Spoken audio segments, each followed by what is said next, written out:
This is Paul. Yeah. See, the only thing I know is what the law says. I can read the law for myself. I can see a picture of my sister Susan Bowers in a Rotarian newsletter, and I know that it's not Marilyn because I know what Marilyn looks like, and I know that when you send court notices to the wrong address, I'm not getting them. Oh. I know the requirements of the law because I can read what the law says, and when you don't allow me to speak to my sons because of your fraud, I have to ask myself, well, what is it that you know?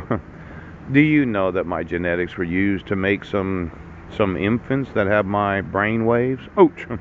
As if we were connected through your top secret grid. Yes. Now, you wanted to say I was crazy, but this has been proven. Factual. Now, on July 8th of 2011, Heidi had abducted my sons. She had moved to Clallam County. She lived at 1023 Kitchen Dick Road. Yes. And I think that she had sold some of my sperm because there was somebody that wanted to make a Benjamin look-alike, or was it a Paul look-alike?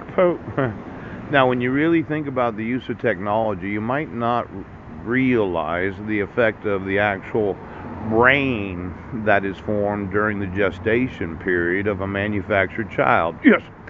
Now, if they happen to have my brain, I'll tell you right now, I might have some phenomenal connection to them.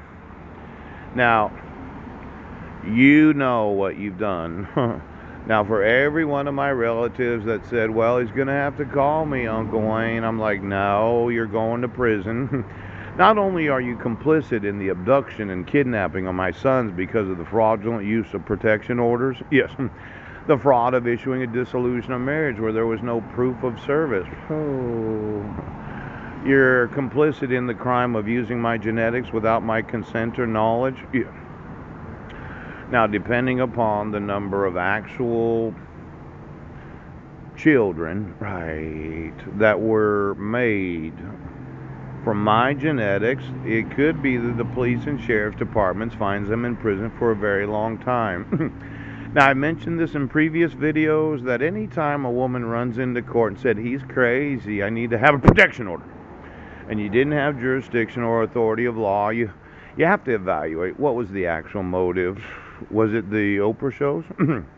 Was it the use of the judiciary to make shows? Ouch.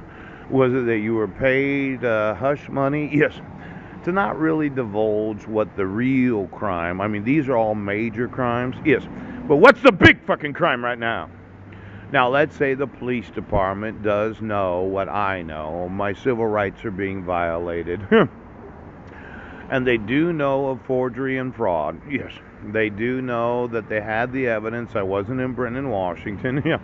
And they know that I wasn't in Sequim, Washington because I was in Port Angeles, Washington on December 31st of 2015. Now, it's something to go to prison for a couple decades for the intentional obstruction of my rights as an American citizen, and then it's, well, it's probably a life sentence for creating or manufacturing any person out of the genetics of another person without their knowledge. Well, you can't actually use the genetics of any citizen without their authority or consent. Oh. Now, whatever mistakes Heidi made while we were living on Guam where she didn't swallow, yes. I do remember going to, well, how many of them did you make? And how many of them have my brain? Because, shut.